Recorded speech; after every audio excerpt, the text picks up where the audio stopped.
నమస్కారం అండి అందరికీ వ్యూవర్స్ అందరికీ happy new year. Shri Manju spiritual channel తరఫు నుంచి వ్యూవర్స్కి అందరికీ మరొకసారి హ్యాపీ న్యూ ఇయర్ తెలుపుకుంటున్నానండి. నమస్కారం అండి. శ్రీమాత్రే నమః. మనము శ్రీ లలితా సహస్రనామ స్తోత్ర నామాలకు ప్రతిపదార్థాలు తెలుసుకుంటున్నాం కదా. శ్రీమాత్రే నమః. కానీ అంతకంటే ముందుగా మీరు కనుక మన ఛానల్ని ఇప్పటి వరకు సబ్స్క్రైబ్ చేసుకోకపోతే వెంటనే చేసుకొని పక్కనే ఉన్న బెల్ ఐకాన్ని నొక్కి ఆల్ వీడియోస్ సెలెక్ట్ చేసుకుంటే మేము ఇలాంటి వీడియోస్ అప్లోడ్ చేయగానే ముందుగా మీకు నోటిఫికేషన్ వస్తుంది. అలాగే వీడియో ఎక్కడ కూడా స్కిప్ చేయకుండా చివరి వరకు చూస్తే మేము ఏం చెబుతున్నామో మీకు పూర్తిగా అర్థమవుతుంది. ఇంక ఇప్పుడు వీడియోలోకి వెళ్ళిపోదాము. శ్రీమాత్రే నమః. 71 నామము మహాప్రళయ సాక్షిని. దానికి ప్రతిపదార్థము మహాప్రళయ సాక్షిని మహాప్రళయమందు సాక్షిభూతులై ఉండునది. శ్రీమాత్రే నమః.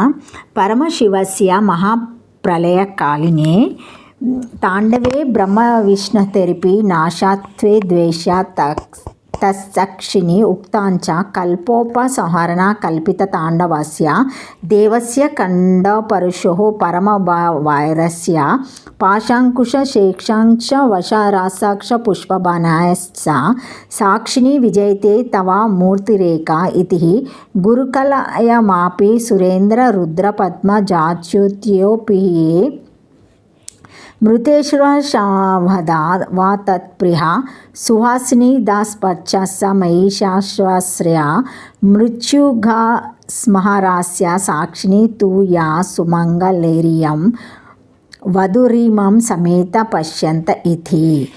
ఓం శ్రీమాత్రే నమః. మహాప్రళయ కాలమందు పరమశివుడు తాండవమును చేయును.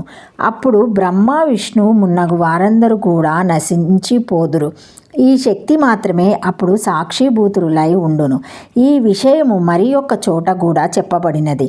కల్పముల యొక్క సంహారం చివర పరభైరవుడగు శంకరుడు తాండవమును సల్పును. అప్పుడు పాశమును అంకుశమును ఇక్షాదు ధనస్సును పుష్పబాణాలను 4 చేతులయందు ధరించి ఉన్న దేవీ స్వరూపం ఒకటి మాత్రమే సాక్షిగా నిలిచి ఉండును అని గురుకలను గ్రంథమందు కూడా చెప్పబడినది. ఇంద్రుడు రుద్రుడు బ్రహ్మ విష్ణు మున్నగు వారందరూ మృత్యువునకు లోబడిన వారే, మరణమును పొందిన వారే కావున వారి భార్యలను సువాసినులను చెప్పకూడదు. సువాసిని పదము వారికి స్థిరమైనది కాదు. మృత్యువును కూడా సంహరించు మహేశ్వరునకు పరమశివునకు సాక్షిభూతులుగా ఉండే ఈమె సుమంగళి అగును. కనుక ఈమెను పొందుడు ఈమెను చూడుడు అని కలదు. ఈమె నిత్య సుమంగళి అని అర్థము. వీనినన్నిటినీ పరిశీలించినచో మహాప్రళయ నందు సకలము నశించును. పరమశివునకు సాక్షిగా ఈమె గలదనియు అందుచే పార్వతీ పరమేశ్వరులిద్దరూ నిత్యులనియు తేలినది. 8 అక్షరముల నామం ఇది. పరాశక్తి పరానిష్ట ప్రజ్ఞాన గాన రూపిణి మదిపనాలాస మాత మాత్రక వర్ణ రూపిణి. శ్రీమాత్రే నమః.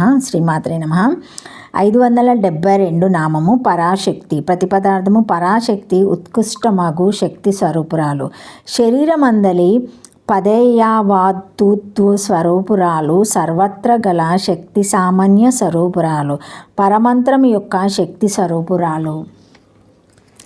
శరీరమందరి 10వ ధాతువునకు పరాశక్తిని అని పేరు. కామికాగా మందు ఈ విషయము గలదు. 1 చర్మము, 2 రక్తము, 3 మాంసము, 4 మేధస్సు, 5 ఎముక. ఈ 5ను శక్తి మూలకములగు ధాతువులు. శ్రీమజ్జ 7 శుక్లము, 8 ప్రాణము, 9 జీవుడు. ఈ 4 శివమూలికముల ధాతువులు. శక్త్యాత్మకములు, శివాత్మకములు, శివచక్ర శక్తి చక్రములని పేరు.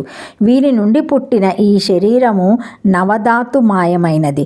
9 సకల జగత్తుకు మూల కారణము. అందుచే వీనికి పరాశక్తియే 10వ ధాతువు అని లేదా ఉత్కృష్ట గొప్పది యగు శక్తి స్వరూపురాలు. అన్నిటి యందు ఉండు శక్తి సామాన్యమంతయు ఈమె స్వరూపమే గనక అదే ఈమె గల గొప్పతనము. ఉత్కృష్టత్వము పరాశక్తి అను శబ్దరూపము గావలేయును. అట్లుగాక పరా అని దీర్ఘము అన్యోబోపి అను వ్యాకరణ సూత్రములచే కలిగినది. వేదంలో ఆత్మ యొక్క పరాశక్తి అనేక విధములుగా ఉన్నట్లు వినబడుచున్నదని కలదు. అనగా లోకంలో ఎక్కడెక్కడ ఏ శక్తి కనిపించినను అదంతయు ఆ పరమశక్తియే అని అర్థము. లింగ పురాణంలో లోకంలో ఏ పదార్థమునకు వస్తువునకు ఏ శక్తి గలదని చెప్పబడినదో ఆ శక్తులన్నీ దేవీ స్వరూపురాలు, ఆయా వస్తువులన్నీ మహేశ్వర స్వరూపములు. శక్తిగల పదార్థములు ఈశ్వర విభూతులు, పదార్థములందరి శక్తులు గౌరీ స్వరూపములు అని పెద్దలందరని గలదు. ఇది 4 అక్షరముల నామము. శ్రీమాత్రే నమః. శ్రీమాత్రే నమః. విశ్వంలో ప్రకృతిలో ఎన్నో రకాల శక్తులున్నాయి. ఈ శక్తులన్నిటికీ అతీతంగా ఉంటూ ఈ శక్తులన్నిటికీ నేపథ్యంగా ఉండే శక్తిని పరాశక్తి అంటారు.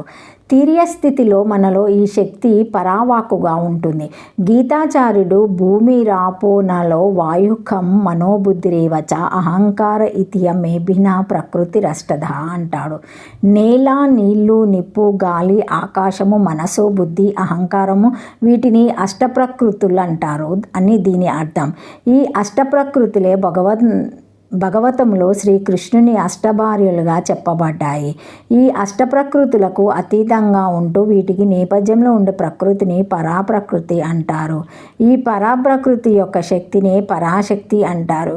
ఈ పరాశక్తి భూర్భువస్సువరాది లోకాలకు కారణలోకమైన గోలోకానికి సంబంధించినది. గోలోకానికి సంబంధించిన ఈ పరాశక్తిని పురాణాల్లో రాధగా చెబుతారు.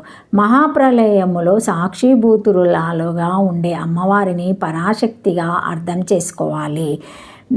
అన్ని శక్తులకు అతీతంగా ఉండి అన్నిటికీ నేపథ్యంలో వర్తించే శక్తి అని ఈ నామానికి అర్థము. శ్రీమాత్రే నమః. 573 నామము పరానిష్ట. ఇది 4 అక్షరములతో కూడుకున్న నామము. పరానిష్టాయ నమః అని అమ్మగారిని నమస్కరించుకోవాలి. పరా ప్రతిపదార్థము అన్నిటికీ మూలమైన పరబ్రహ్మ యందు నిష్ఠ నిశ్చితముగా ఉండునది. మనము సాధారణంగా మన ఇంద్రియాల్లో వసిస్తాము అని చెప్పినట్లు నడుచుకుంటూ ఉంటాము. ఇది సాధకునికి ప్రాథమిక స్థితి. ఈ ప్రాథమిక స్థితి నుండి ఉన్నత స్థితికి పోతున్న కొలది ఇంద్రియాలు మనసు చెప్పినట్లు, ఆ మనసు బుద్ధి చెప్పినట్లు, చిట్ట చివరకు బుద్ధి ఆత్మ చెప్పినట్లు నడుచుకునే స్థితి వస్తుంది సాధనలో. ఇలా మనలో ఆత్మ యందు ప్రతిష్టమైన బుద్ధి స్థితిని సూచించే అమ్మవారిని పరానిష్ట అనవచ్చును. సర్వంతరామిని సర్వులలోనూ చూడగలిగే నిష్టను కూడా పరానిష్టగా అర్థం చెప్పుకోవచ్చును. నిజమైన తూర్యాస్థాయిలోనే ఇది సాధ్యము. పరమాత్మ యందు ప్రతిష్టమైన బుద్ధిని సూచించుచున్నది అని, సర్వంతరామిని సర్వమునందు చూడగలుగు నిష్టని సూచించుచున్నది అని, కలుగు నిష్టను సూచించుచున్నదని ఈ నామానికి అర్థాలు చెప్పుకోవచ్చును. శ్రీమాత్రే నమః. Thank you for watching my video. Please like, share, comment, subscribe to my channel. మరిన్ని వీడియోస్తో మళ్ళీ కలుస్తానండి. ఈ వీడియో మొదటిసారి ఎవరైనా చూసి ఉంటే తప్పకుండా లైక్ చేసి సబ్స్క్రైబ్ చేసుకోగలరు. ఏమైనా కామెంట్స్ ఉంటే కూడా పెట్టగలరు. షేర్ చేయండి, లైక్ చేయండి, సబ్స్క్రైబ్ చేసుకోండి. శ్రీమాత్రే నమః. శ్రీమాత్రే నమః. వన్స్ అగైన్ అందరికీ వ్యూవర్స్కి అందరికీ happy new year 2025. Thank you.